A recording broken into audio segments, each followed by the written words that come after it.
ہیں کہ نماز میں اگر امام صاحب کا وضو ٹوٹ جائے تو کیا کریں؟ کیا وہ نائب بنا سکتا ہے یا نہیں؟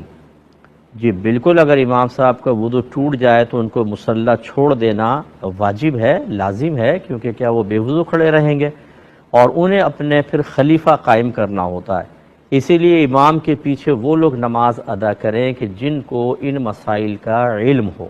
تو ہونا ہی چاہیے کہ امام صاحب جیسے ناک پہ ہاتھ رکھیں، ایک سائڈ پر ہٹ جائیں اور اشارہ کریں پیچھے والے کو، اور پیچھے والا 2 بڑے قدم اٹھا کر وہاں پہنچ جائے، کیونکہ فقہ حنفی میں 3 قدم لگاتار اٹھانا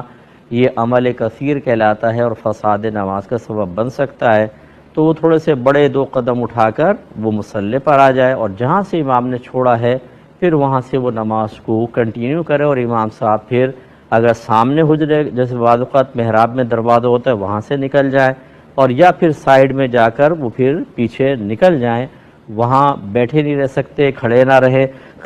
اور معذاللہ نماز پڑھانا تو بالکل ہی جائز نہیں ہوگا، بلکہ خدا نہ خواستہ کوئی مثلا ایک عام بچہ تھا، وہ امام بن گیا اور اس خوف کی وجہ سے کہ اگر میں ہٹوں گا تو لوگ کیا کہیں گے، تو اس نے بے وضو ہی نماز پڑھا دی،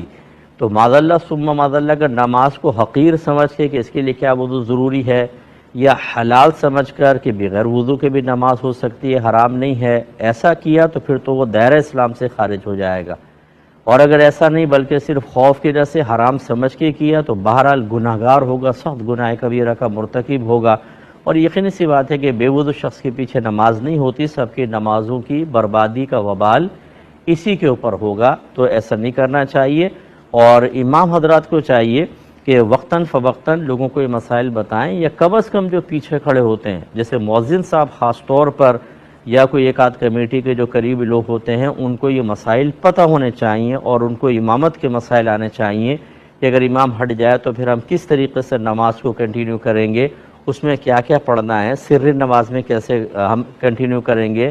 جہری نماز میں کیسے کریں گے، یہ سب ان کو سیکھنا ہوگا۔ بعض اوقات یہ ذہن میں خیال آتا ہے کہ ہم ایصال ثواب کا اہتمام کرتے ہیں، جیسے خواجہ صاحب کے لیے کیا،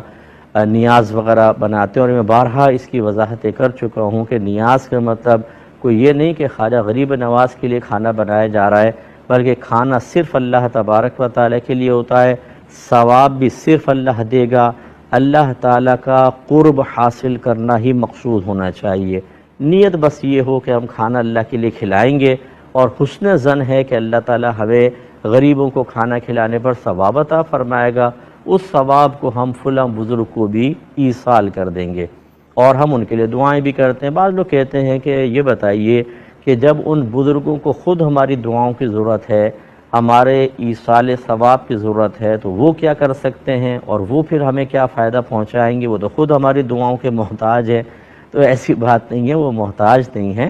ہم نبی کریم صلی اللہ علیہ وسلم کے لیے جو درود پاک پڑھتے ہیں، آپ کو پتہ ہے یہ کیا ہے؟ جب درود کی نسبت اللہ تعالیٰ کی طرف کرتے ہیں تو اس کا مطلب ہوتا ہے رحمت کا نازل کرنا۔ جب ہماری طرف انسانوں کی طرف نسبت ہوگی تو نبی کریم صلی اللہ علیہ وسلم کے لیے رحمت کی دعا کرنا،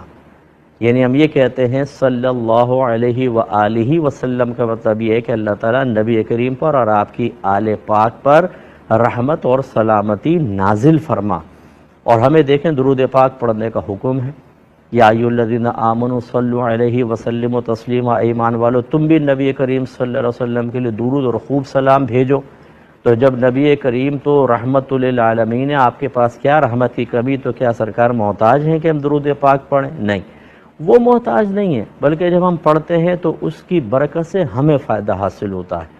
تو اسی طریقے سے جب ہم اکابرین کے لیے دعائے بخشش و مغفرت کرتے ہیں، ان کے درجات بلند ہوتے ہیں۔ بخاری کی ایک روایت، ایک شخص کا مرنے کے بعد درجہ بلند ہوا، تو اس شخص نے اللہ تعالیٰ کی بارگاہ میں عرض کیا رب کریم میں تو مر چکا ہوں، پھر کس بنیاد پر میرا درجہ بلند ہوا؟ تو اللہ تعالیٰ کی طرف سے جواب دیا گیا کہ یہ تیری نیک اولاد کے تیرے لیے دعائے بخشش و مغفرت کرنے کے سبب ہے۔ اس کا مطلب ہے کہ دعائے بخشش و مغفرت انسان کے دنیا سے پردہ فرما جانے کے بعد بھی ان کے لیے درجات کی بلندی کا سبب بنتی ہے۔ تو ہم اصل میں جب ان کے لیے دعا کرتے ہیں صالح ثواب تو وہ اپنے فائدے کے لیے کرتے ہیں، دنیا میں برکت حاصل ہوتی ہے اللہ کے کرم سے، اور انشاءاللہ میدان محشر میں شفاعت کے دروازے بھی کھلیں گے۔ اللہ تعالیٰ سمجھنے کی توفیق عطا